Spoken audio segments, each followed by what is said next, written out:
It's where computer gamers go to play against each other and compare tactics. Yet for the last 6 days, users of Sony's PlayStation Network have been greeted instead by error messages.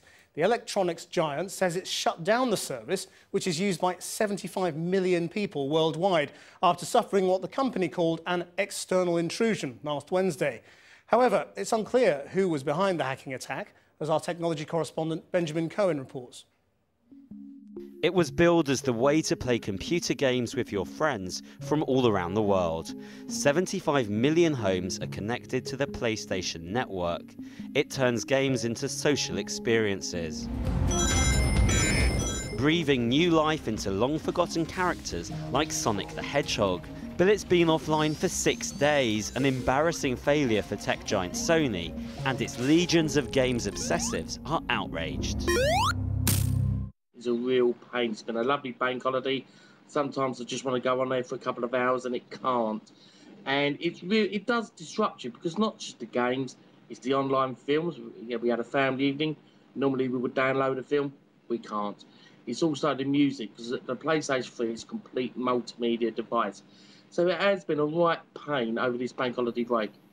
Sony blames the shutdown on what it calls an external intrusion, and have taken the network offline for an indefinite period of time. The perpetrators are still anonymous, but might they be anonymous? The online hacking group which last year brought down the websites of Visa and PayPal. Well, on the anonymous website, they have a post which says, "For once, we didn't do it." They say that although some of their members could have acted by themselves to bring down Sony's servers, as an organisation, it was nothing to do with them, and they take no responsibility for what's happened. They say that it's more likely that Sony is taking advantage of Anonymous's previous bad will against the company and blaming them for something that was really caused by an internal problem with Sony's own servers. And they end with the message that Sony is incompetent.